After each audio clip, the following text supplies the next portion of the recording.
Out here in the perimeter, there are no stars.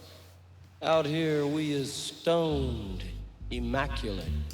Hello and welcome. This is the C86 show. I'm David Eastaugh. As you know, we love a special guest.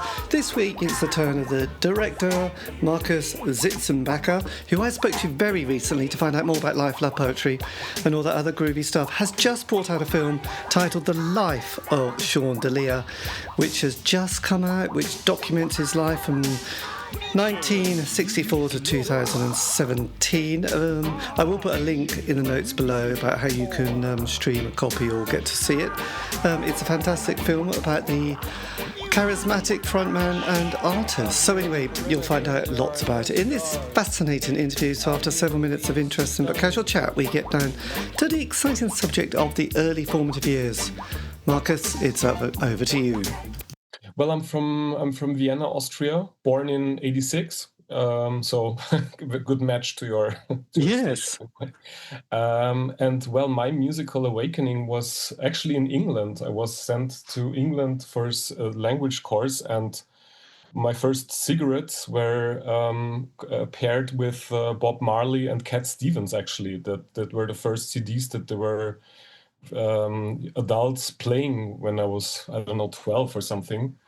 On Isle of Wight, and so that's what my entrance to kind of quality music. I mean, before I was, like into pop and like that what you can pick from radio, but that was actually an initiation in a way in the backyard of an English working class household, getting hold of those CDs. And from there, it went on that grunge, of course, or Nirvana became big, and then I wanted to be a rock star as well and play guitar, and you could easily imitate Nirvana songs and go in that direction. And from there, I went deeper into 60s and 70s music, actually, very quick. Right. That was my major influence then from an adult life, I would say. Yes, blimey. So sorry. No, I was going to say, so you came to the UK when you were quite in your teens to sort of do language school at the Isle of Wight. Yeah, it was for a language school. My mother was lucky enough that my mother sent me there, but I just learned also the dark sides of life more than I learned language. Yes, and then did you go back to Vienna when you were a bit older? No, this was just for a 3 weeks vacation. Right. Like for 2 weeks language course, in summer. But I'm raised and lived all my life in Vienna. Basically. Yes. So then what do you do, like in this country, the UK, when you get to 16, you do your O levels, and then 18, then you can do your A levels until you're about 18, 19, then you do university. So what was your kind of educational progression at this stage? Well, at this stage, I was actually in not so good school, and then I turned to A-level school because I don't know, went not in the good direction, and then I went in a classical gymnasium, as we call it, like a classical education, I would say, with Latin and language focused. Right. A Jesuit school. Jesuit school it was, and from there I went to after I graduated. I went to Paris for 2 years, where I also met Sean DeLear, and then I decided to go back to Vienna to do some studies or something. I worked in Paris in a hostel, and then I did very quickly, after a short journey of philosophy and biology studies, I did film school. Right. Oh, this. So was this the O years you did film studies and film course? Well, it was actually it was the O years and early teens. So I started film school in 2011. Right, blimey. And then did you during that period, up to say the COVID phase, did you sort of work in the film industry at this stage? Yes, during the COVID times, it went quite quick that I had project-wise jobs in originally as a researcher for documentary films, but then during the COVID years, since I was working for a theater director, I was doing visuals, for theater as a side job. And during the COVID years, I went into VR. I worked as a VR cameraman and editor, and also as a caster, actually. That's my also another day job I have. So I had, like when you're in the arts, you accept any job that is offered to you, and you say Yes, yes. well, absolutely. I'm all in. Like. So to kind of then slightly slipping back into the project that you've just done here, the film on Sean DeLear. So when did that sort of come into your not consciousness, because you mentioned you'd met him in Paris, but when did you decide to make a film about him? Well, we were very close, I met him in 2008, and it was always kind of in the back of my head that I wanted to make something creatively with him. What we eventually did, actually, when he moved to Vienna, we did a short film together while he was still alive. That was already something like that I really had kind of dreamed of for a long time. And then, when he got sick, I was, like taking care of him, like in the last stage of his sickness and all that, like that's, and I knew that he was sending, before he moved to Vienna, sending all his boxes from, like he moved out of his house from LA and moved his boxes and all his belongings, shipped them to Vienna. And they arrived actually 3 months after his passing in Vienna. And so it ended up finally in my little room in my, like with the people I lived in Vienna. And I had a room full of 50 removal boxes with Sean's belongings in there, And already during Sean was alive, he went through his video archives. So that was already digitalized, and he wanted to make a DVD for his band, and a bit more of that, and write also a book about his life, like these classical memoirs, like from that generation, looking back on the heydays of the roaring 80s and 90s.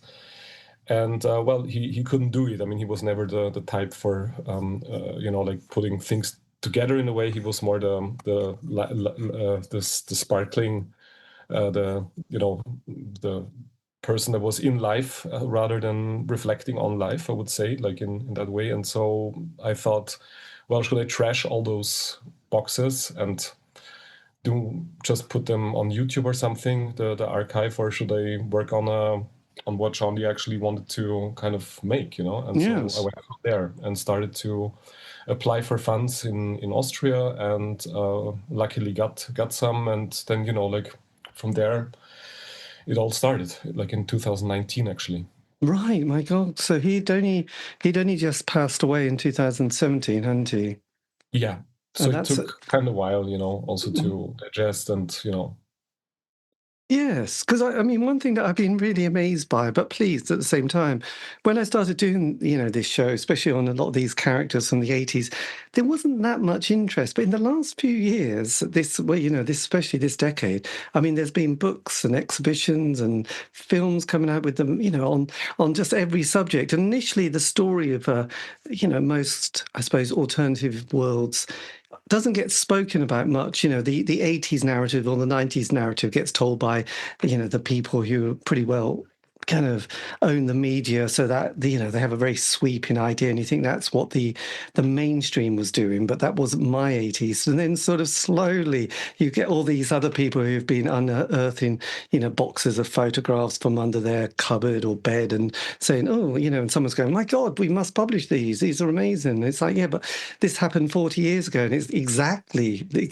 people love this now. So have you also found an amazing curiosity and interest in all the kind of the alternative sort of subculture world that was around in the late 70s, 80s, 90s?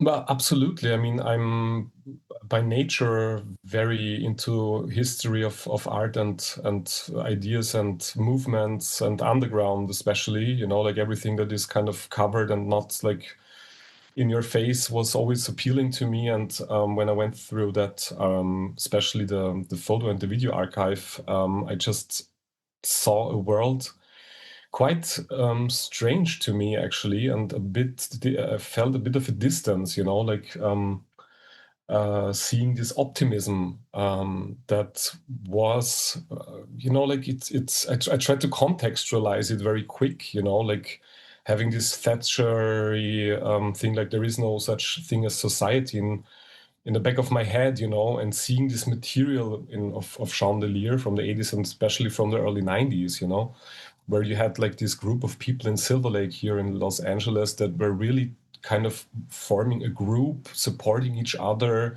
going in living together, a creative entity almost that is a part of the mainstream, that really does not want to be part of that mainstream. And I guess what I heard and what you get from that attitude that being famous and being successful was kind of not cool and not really the thing, and also being ambitious. It was more just like drugged out punk rock, whatever, this kind of lifestyle, driving the car against the wall and watch it burn kind of way of living. And yes, it had a huge appeal to me to have this window, like sitting in Vienna, where not so much is happening on the or back then sure it did, but seeing this density of characters, then I digged deeper. I read some memories of, I don't know, Rob Zabrecki, who was in Possum Dixon, for example, that memoirs came out at the same time. And I digged just into the bands that were around, and was fascinated by it. And that actually gave me more ambition also to get Sean this spirit in the right way, like you have to really grasp that character as it is, like get the spirit and infect and make it make it as to an experience for other people. Yes, well, absolutely. And it is always kind of interesting, isn't it? Because it's been a fascinating film to watch and sort of seeing how things developed and sort of the community at the same time, as well as, and you kind of you mentioned about sort of the attitude of the times. Because I remember in the UK, I suppose there was a sort of a certain, the establishment, which, really believed in Thatcher and probably Reagan and thought this was the way forward there with their economic plans that they had was brilliant, kind of give lots of tax breaks to the rich. But then there was also all these unemployed, very sort of poor sort of young people who weren't believing or didn't have the opportunity. And then sort of in a very, it does sound a bit innocent and a bit sort of not glamorous, but sort of rose-tinted sunglasses. We had in the UK, very good sort of at that point, social security or unemployment benefits. So most people when they were 16 or 18 just thought, well, we had the Falkland War, we had, the miners' strike, we had Greenham Common with the idea that there was going to be this nuclear war at any time. So there was almost like, well, there's no point worrying about a career. We'll just, focus on sort of, the arts and sort of doing, bands or doing exhibitions. And, that unemployment was almost like a grant, sort of indirectly a grant system, because you could get housing benefits and your council tax paid. And I think that's why the 80s developed such a big scene. So there was, the art school movement as well, which had that sort of, I suppose, the dance scene as well with the new romantics, which were really dressing up and being quite outrageous, as well as the indie pop kids like the Smiths and people just going to jumble cells, embracing just being sort of on the underbelly of society. So, yes, to capture all these different little scenes, I think is just brilliant. But it's amazing how much footage that Sean D got, really, because that was always the thing that I often wonder how people are going to make these films about somebody who you think, yeah, but there's just one problem. There's not much footage. But you didn't have that problem, did you? No, that was not the problem, because it's around like hundreds, maybe 100 hours. That is when you put it all together. And there's actually still footage missing, because he was always into home videographing from very early age. As you saw in the film, there is 8mm from when he was 16. So it means like in the late 70s, that you have footage in it. So it was kind of a good chronology already within the video archive. And but most of the material is actually from the 90s, because then with the DV camcorders came up, so he just could press record. The problem was more of the quality, the decline of the quality, I would say, because as soon as it did not cost any money anymore, you could just press play and just let the camera roll, And so I really had to get the jams out of the swamp, if you want, Yes. a little bit, because it was all shaky, and so all the scenes actually that are usable are in the film, effectively, That's so it's My God, you must have had to live all that scene, all the shaky cameras and odd sort of random sort of interactions with various members of the public and his friends in clubs. Exactly. Yeah, that was, I mean, that was part of the editing, and also just of the getting a feel of the time, identifying those people, the relations between them, parallel to the archive, and to give it substance. I had to do like 100 interviews in the course of the whole documentary. Like I talked to as many people as possible to get a as broad picture of the time of Sean himself, of like the scene and the scenes, I would say, because it's not only LA, it's also New York, as it's seen shown in the film also. So it's kind of it's a big world in a way, but it's also small at the same time. Yes. So just give us a little bit of a background of Sean's life. So he was born 1964, which is the same year as me. So then sort of what's his childhood like, by the way? Well, he was born in Inglewood in Los Angeles, but that already at the time that was kind of a sketchy area. So the family, his mother was a nurse, and his father was a rocket scientist working for Teledyne in the valley up north of Los Angeles. And I think he got a job at that time in one of those rocket scientists companies. So they moved to Simi Valley, what is 40 miles north of Los Angeles, and that at the time was a really white neighborhood, you have to say. I mean, middle upper class neighborhood where all the LAPD cops were moving to after they retired, and so it was kind of unusual, very unusual, as Sean's relatives told me when they learned that Sean's family would move to Simi Valley, because I mean the segregation between whites and blacks. I mean, this is unfortunately at the time, I guess, was even more so. And Sean's relatives were like, aha, yeah, okay, so he's gonna grow up with some white folks, and but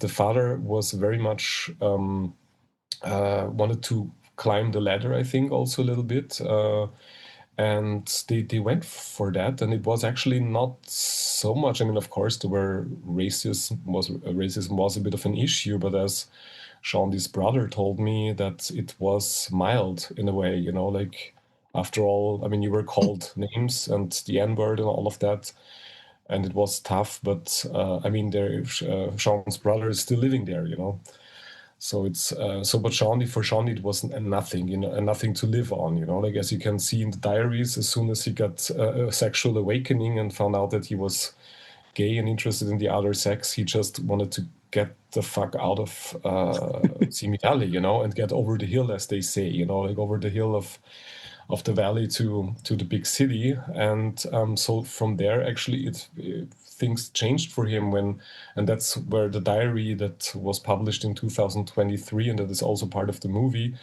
is witnessing actually very explicitly, I would say, that when he was 14, 15 and started to go to the bowling alleys, to the bathhouses, to just encounter mostly elder men, I would say, to have his sexual adventures, and just live this, had like a liberated lifestyle, I would say. Yes. And did he just have the one, or was it an older brother he had? A younger brother. A younger brother, and it was just the two of them. There were the two of them, exactly. And it was actually, this is, the parents divorced when Sean was 14, so his brother was 12, around 12 or 11. And Sean, this was, of course, a big like this classical Gen Xer fate, I would say, that the divorced parents that make I don't know, do not really care then so much about their children anymore. I don't know, but Shawnee just didn't want to be between these two individuals and just wanted to break out, and left home actually when he was 16. Right, 1980. So what does he do for his for the 80s? Is he obsessed with music, or is it clubs and Absolutely. Yeah, he was all. I mean, he was described as one of the first LA punks. Like he was really using like this thrift store time, like where you could, I don't know, buy a whole wardrobe for $15 and you could just have a new outfit. And he was actually one of the first persons who really did that. Like he combined his style. He combined, I don't know, like funny schoolboy trousers with funny sweaters, and he had a fluffy backpack that he called the Animal. Like he really expressed himself very, very individualistically already at that time. I saw pictures, people told me, like, so he used that, and then he, of course, the music, like I guess Penelope Spheeris film Decline of Western Civilization, yes, that came out in, I think, in the early 80s, even not 1980 or 81, was, I guess, a very important film also. And this whole punk scene, Shawnee was part of that scene, and that kind of was the spirit of the time. And so yeah, going to shows and dreaming of, at that point, not so much of a music career, actually just being in the moment. He wanted to go to New York, because he met John Sachs, this performer that passed away much too early. But that was this New York scene that he got in. But that was his dreams and his where he thrived to in the 80s, pretty much. Yes. And what's this kind of? He was a member of the Silver Lake scene, post-punk.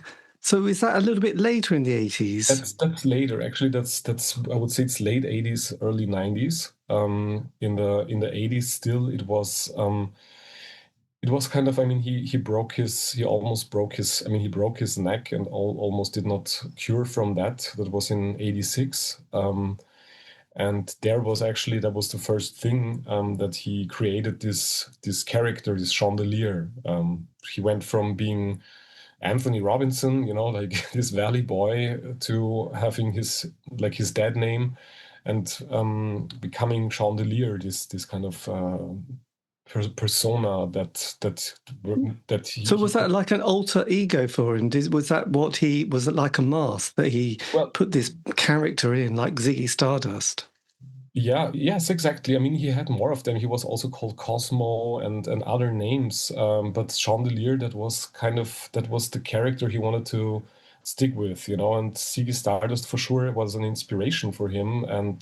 But the character was a persona, but then it became more and more himself, like he actually changed later on. I think in the late 90s, he changed his name entirely to Sean DeLear and really wanted to dig it, like, so that was just. So when was Sean DeLear born? What was the year that he sort 80s, of? Sorry. What was it? 80s. In the 86. 86 was the year that Sean DeLear appeared. And what did he do? How did he nearly break his neck and have a life-changing accident? Yeah, I mean, he almost died, respectively was paralyzed. The doctors were really astounded he would live like that, that he was still able to walk around. And he saw that, and he was 21 at that time in 86, and he saw that as a sign that, okay, he has a second chance, kind of. And so he decided to become an artist and focus just on his art and become a singer and be in a band and just get everything that he feels that he has talent for out there. that was in '86. Then he had a first band. It was the Fixtures, they were called. Sean DeLear and the Fixtures was for a short moment, for a few years. He sang for them, but then in the late '80s, in '89, he joined the Glue, the band Glue, Yes, Glue. that already existed at that point. But they were searching for a front singer, and Sean just took the chance and went from there. Right, blimey! How did he have that accident? By the way, I'm always curious. Well, they were just on LSD in some lake north of LA, and where they always go. And Shawnee was just chased by a bee, and someone told him he should just jump in the water. And he jumped in the water, but it was shallow, and he broke his neck by that. And then so that was just a stupid accident, as it always easily happens, but we are not aware of it. And well, yes, and so he's sorry. After that, no, I just wanted to come back of the question with the Silver Lake scene that Silver Lake. That's right. Yes, tell us more about that. Because I think there was at one point a Rolling Stone article. I mean, we have to begin early. I think as far as I grasped it, is that you had all this DIY culture, like as we talked at the beginning, like Sean also got Social Security in the course of his neck breaking, so he did not have to worry so much about money. He just needed a few jobs, but got a little money coming in that could cover the rent and food. He didn't eat so much anyways, and was invited by other people in bars also.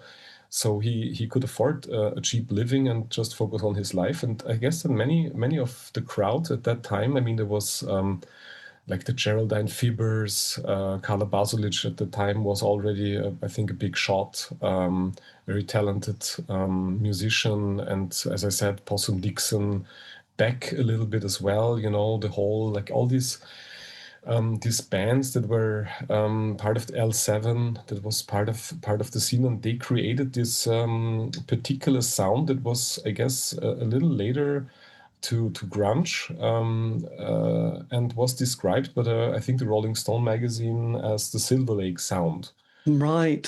So that was kind of this. It was a very short moment but it is always like with description of a scene. It's it's not homogenic. It's very diverse, of course, and but it was an interesting moment, I guess, and also an interesting. Yes.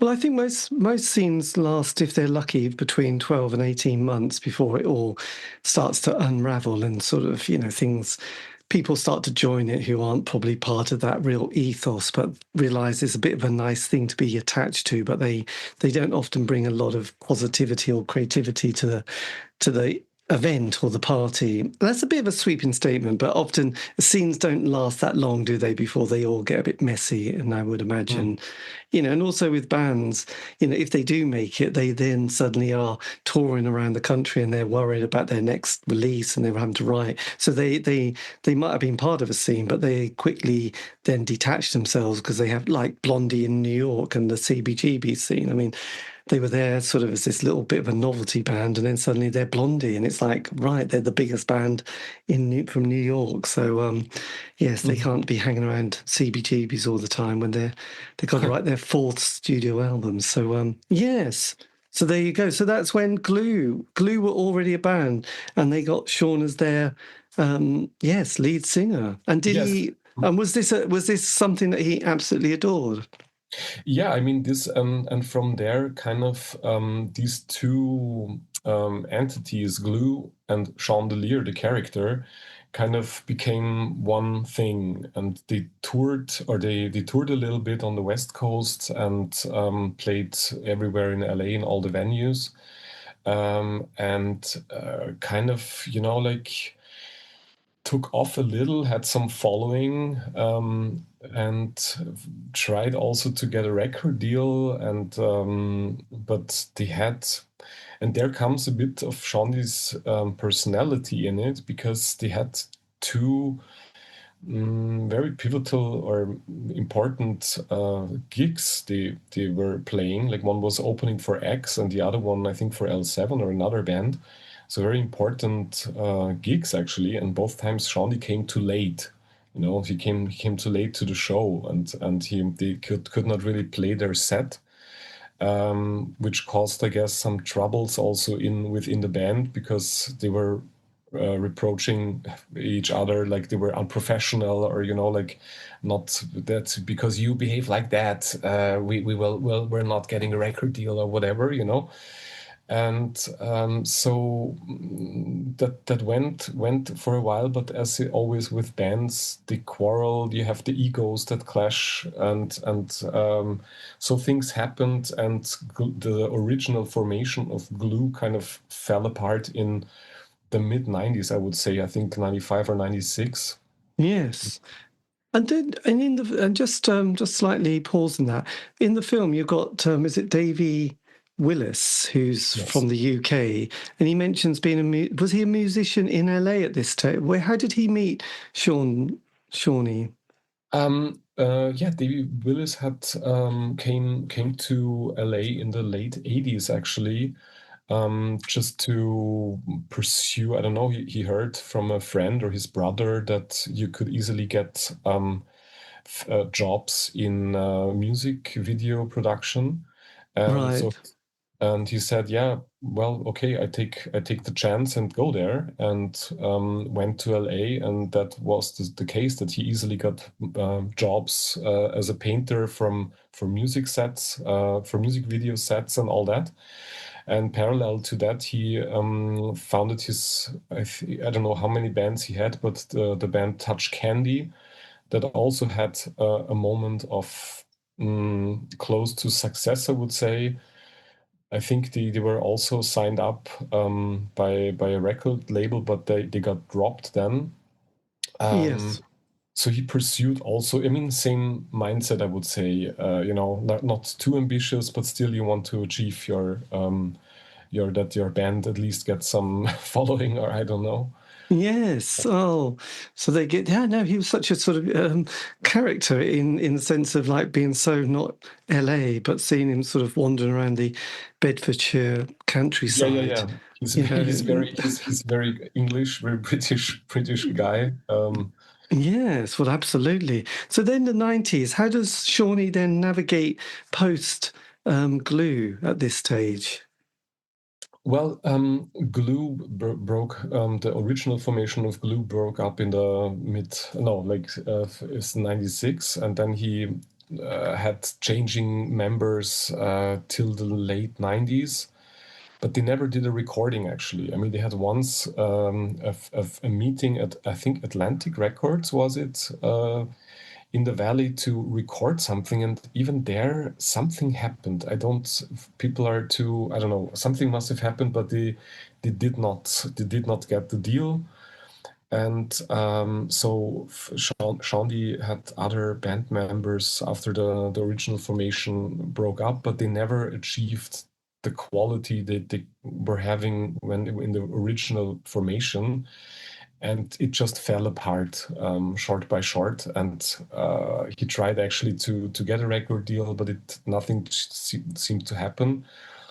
And yeah, and then actually that were pretty lean years when the 2000s hit in. Pretty lean years started to kick in, for Shandy, who at the time had a house. Because he also focused on his, I guess, a little bit more on his persona and his connections on the nightlife scene. Like he lived together with Susan Terrell, who was kind of the godmother of the Silver Lake scene in a way. Like this crazy actress that was nominated for an Oscar for Fat City, John Huston's Fat City.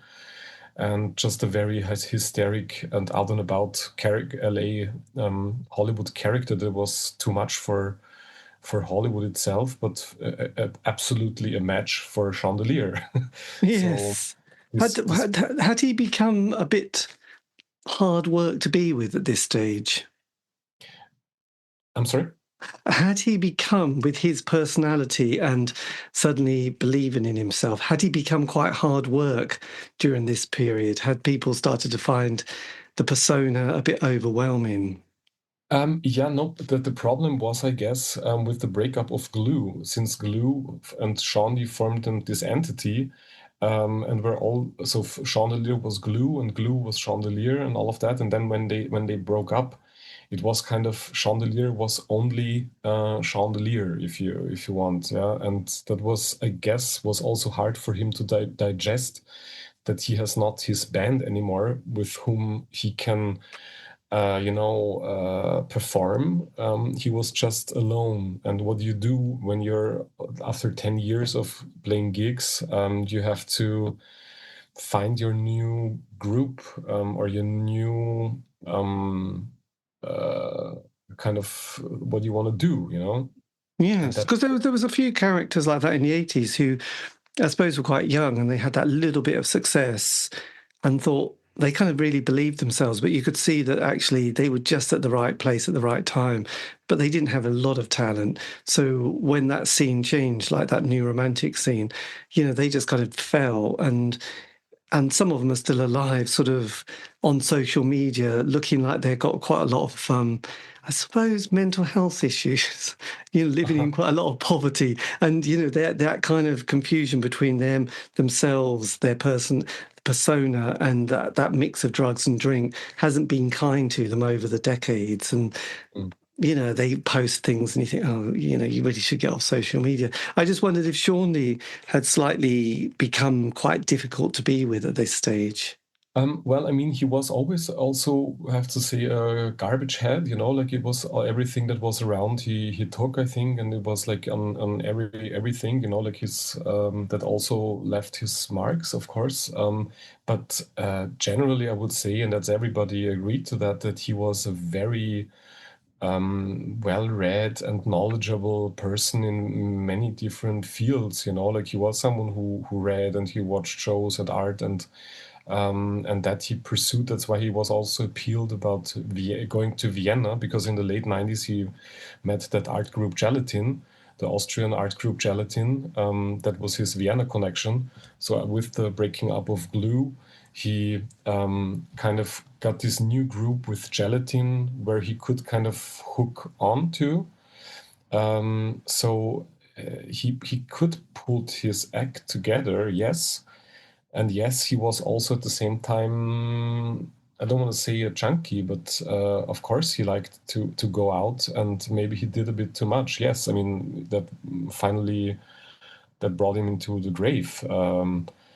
But he was never, maybe there was a time, especially after the breaking up of Glue, what people told me, like this pilled out mumble moment, where you don't really understand what the person is saying and is just drifting around on the scene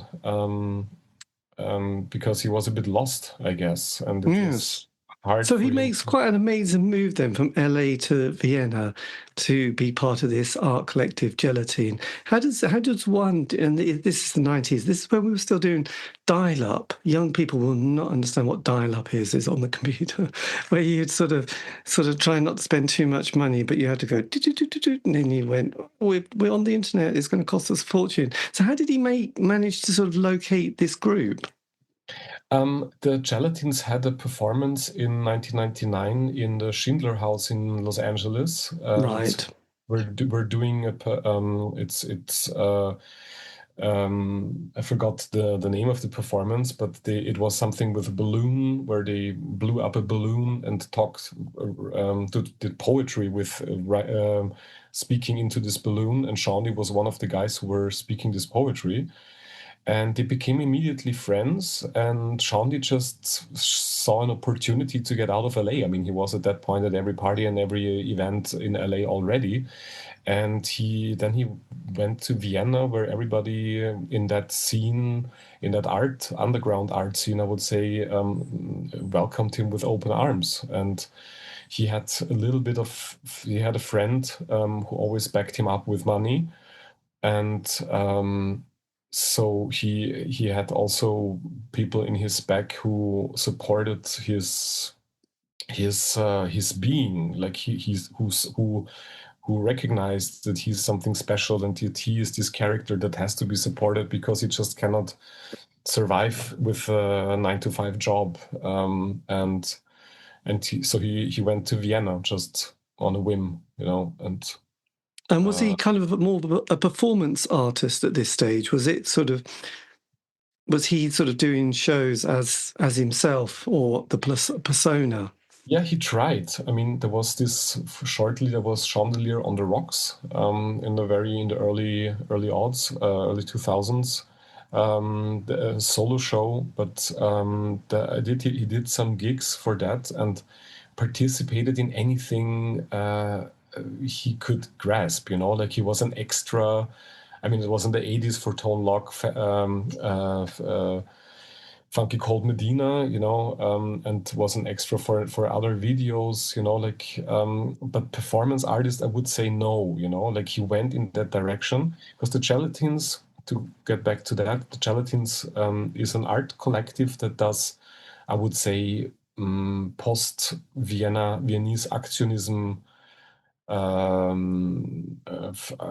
art, performance, like actionism that took ecstasy, maybe, Right. Yes. and listen to techno music. Maybe that's a description. And so Shandy just fitted very well into that mindset, and just was part of many shows because they're always setting up shows where many people are involved, and they like to have people around that are following not the classical path and are also cheering up the group, because setting up a show can be very intense, and of course you have still the egos that clash. And Shawnee was very good for the energy of the collective, and so he was very welcomed to be part of that this other group. But solo shows, no, that was not. I mean, he was in a noise band in Vienna, Dramatic it's called. They had like for 10 years they existed, and he participated in anything that was just being offered to him. Yes. Was he quite a curiosity, being an American, black gay American in Vienna? Probably couldn't speak. Did he speak Italian, or did he pick up the Italian language or European language at all? Well, he tried a little bit, but in Austria people speak fairly okay English, and it's he came along, and absolutely he was a curiosity, and people loved to be around him. Like people loved to be around him in LA, like it was very, for me it was also like for everybody it was fascinating to have this character who already went through, I don't know, 15 different lives at that point, and could tell stories to fill the whole evening. Yes.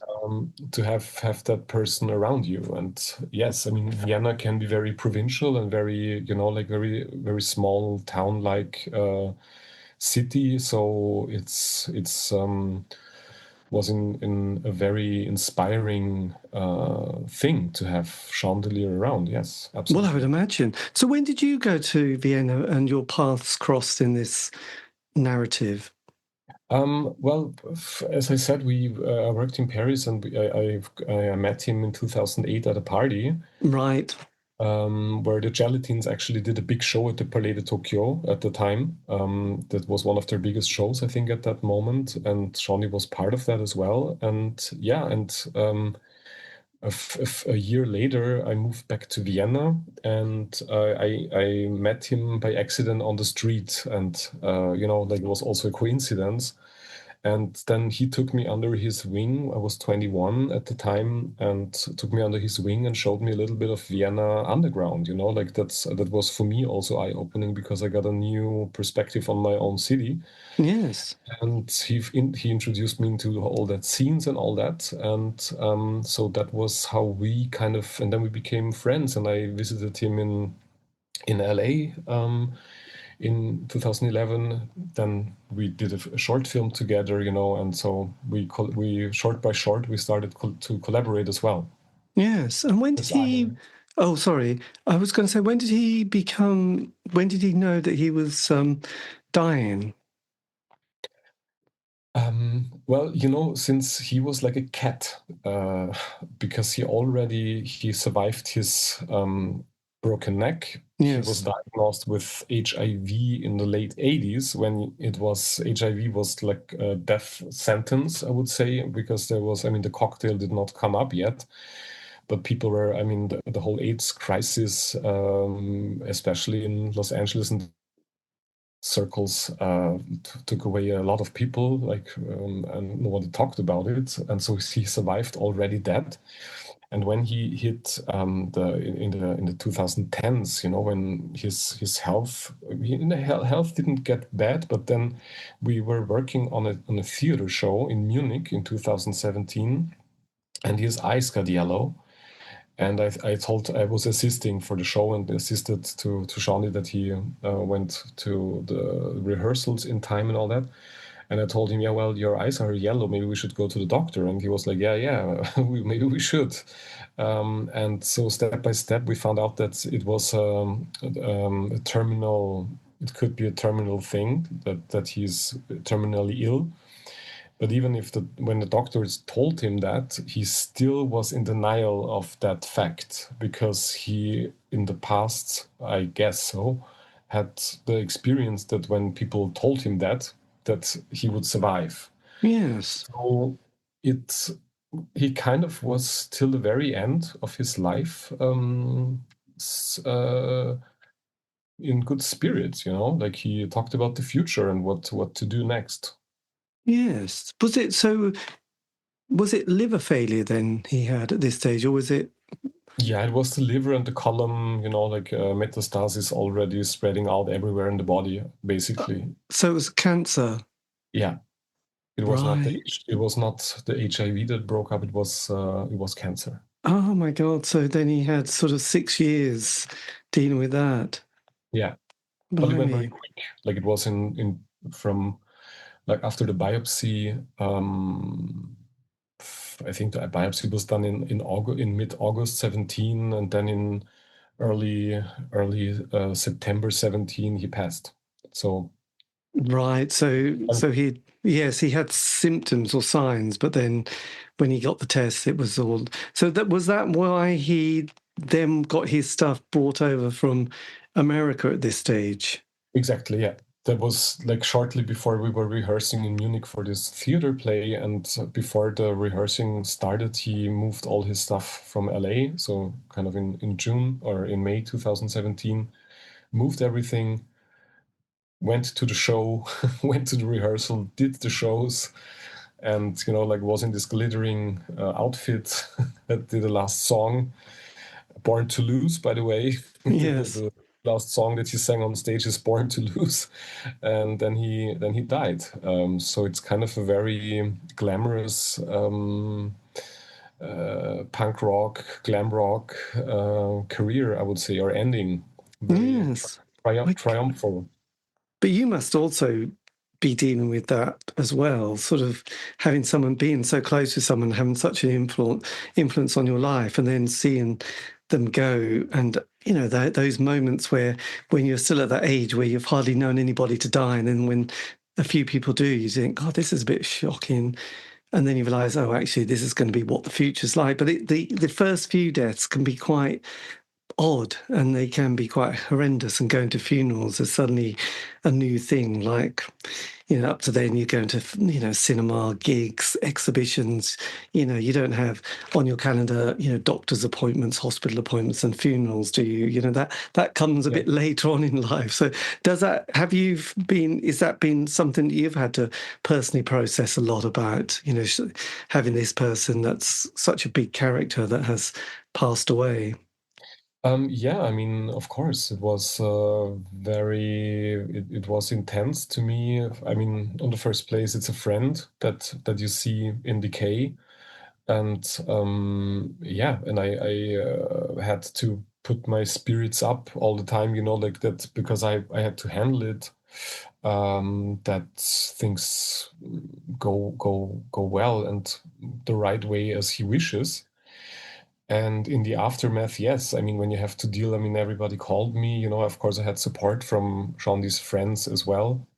Cesar Padilla and Mike Hoffman and all of those guys. But yeah, it took a time to process. But it is something at the same time, facing death as early as possible is necessary, and I thought it was just, you know, the beginning. So Yes, well, absolutely. So then, you know, when you start to sort of get the project and the film sort of into some sort of order, how do you construct it? You know, do you do a storyboard, and how do you start to think how it's going to appear? Because obviously when we watch it, you think, oh, yes, that's fine. But sitting there with all these 100 hours of footage that you're going to have to process and work out which is usable, and then sort of getting interviews and how you're going to weave that in, and story, you know, bringing in that kind of arc, you know, is an amazing skill. So did you sit down at the beginning with a big piece of paper and try and sort of work out how you're going to fix this together?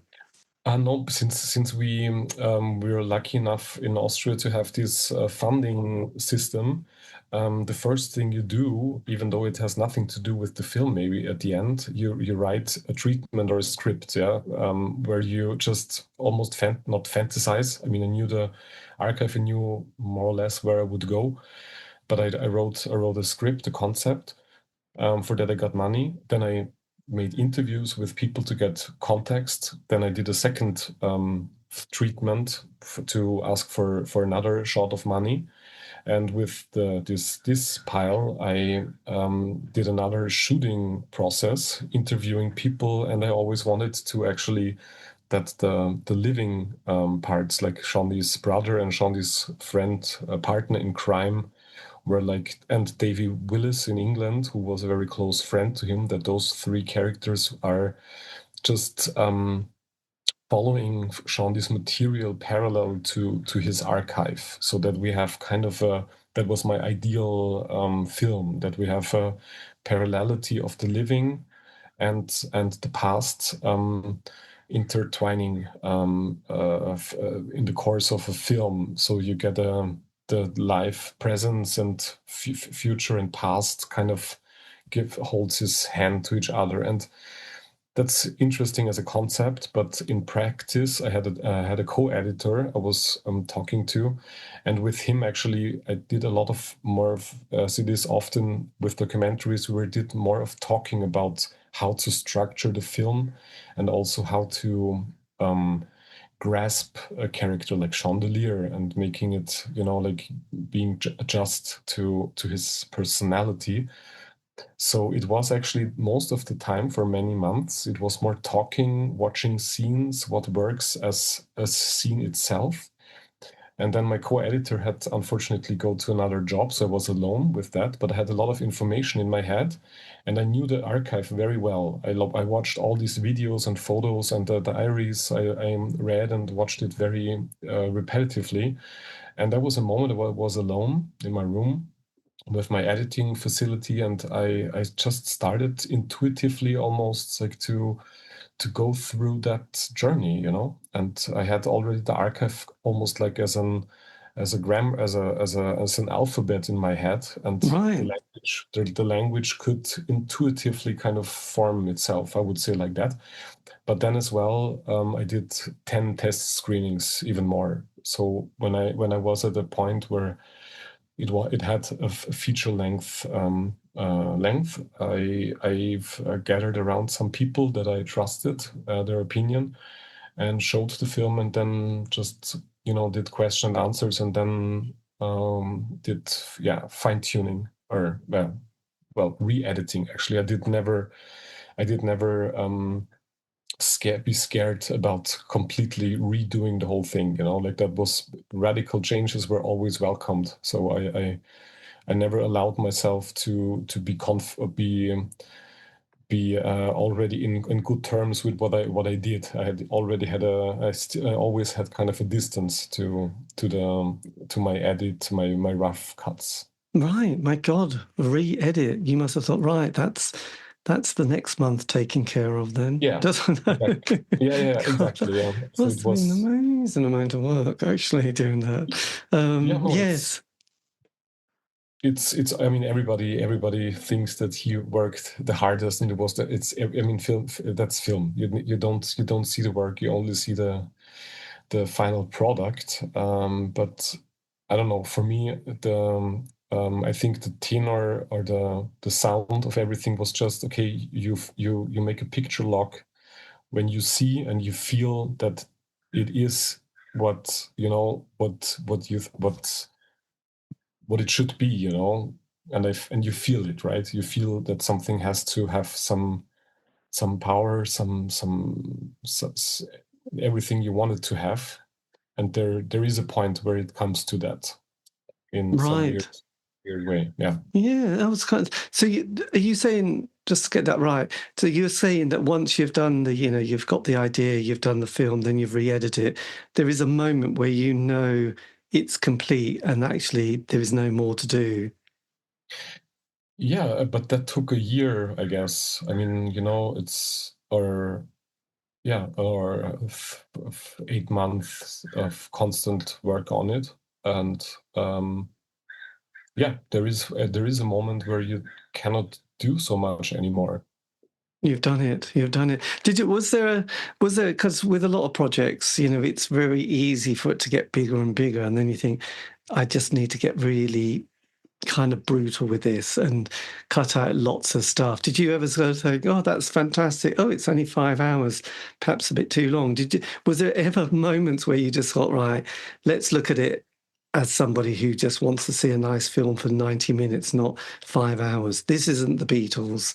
This is, one person. It's going to have to be a bit tighter. Did you ever have that moment? Did those moments happen? Yes, absolutely. Of course. I mean, at the very beginning, it was an edit of, I think, 110 minutes or something. And I was very aware that it was too long. But I still made test screenings. And but I saw then you feel it when you watch a film and you're honest with yourself, even with you like some scenes because you like the persons or the scenes or whatever, but that you feel the energy in the room, that people are just bored and not interested in what the heck you're showing them.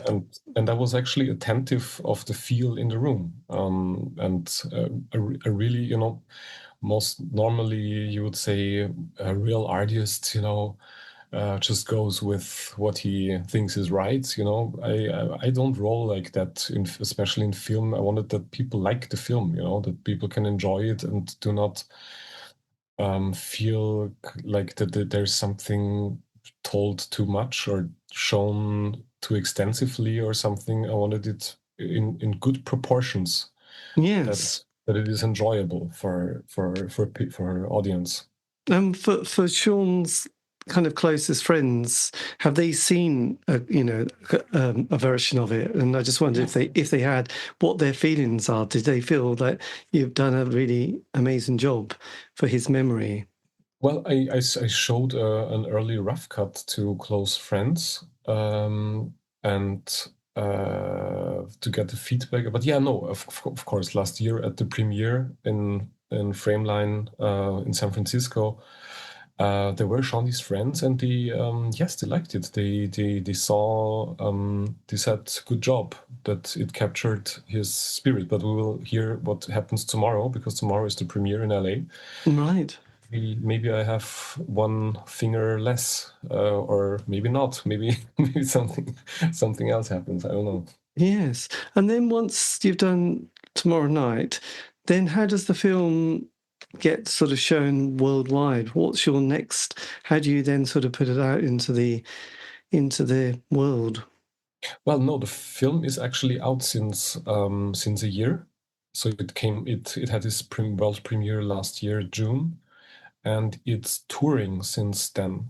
It made already. It was shown in all countries of the West, I would say, and and I hope it goes on. Yes, well, I mean, and will it be available streaming online, by the way, not just in cinemas, but on one of the many streaming platform sites? Well, it is available on True Story right now. Right. The British streamer, and it's available right now already. Fantastic. And once you've got this project done and put to bed, which it virtually is, what's your next? Where do you go next? Well, since I had almost 100 shooting days of the Sean DeLear film, maybe a bit more, I followed some characters, especially one character that I'm pursuing since 2 years, parallel to my editing and also the film premieres. And yeah, I'm doing a second film on this orbit that will be more direct and not so much archival focused, but more with approach of the fringes, the people on fringes actually in this very vibrant moment of time, I would say. Based in LA? Based in LA, yes. Right. So it's not one person; it's a scene that you're part of. Going to be filming. Well, it's two persons, and basically that are in. Well, one is in a very, I would say, outcast position in his life in many different ways, because he was is an ex drug dealer who was Sean's partner in crime, because that's basically how they made money. Oh, was that the cannabis farm? Yeah, this sold weed. Like, they were one of the first weed sellers, and the other person is like this church where Sean's brother founded in the valley, that take care of junkies and ex-gang members, and so they're both kind of on the fringes of society, if you want. And well, it's a film about my perspective on these two sides of life, and bringing them together. God, that's going to be amazing. Have you got some deadline or some date for this coming together? Well, I'm actually on my last shooting week now, and I want to finish it by the end of the year. Fantastic. Well, this is going to be very exciting. Yeah, there's always a dream, like to finish earlier, but then it takes another 1-2 years of editing, so I better know. Yeah, that's why it's good to be optimistic. But no, God, that sounds splendid. My God, this is going to be very exciting. Well, look, that basically is the end of the interview. Massive thank you to Markus for giving me the time for that interview. This has been the C86 show. Contact me if you want to on any of those social media platform sites. Also, all these interviews have been archived on Spotify, iTunes, Podbean, so do check them out. Have a great week. Stay safe.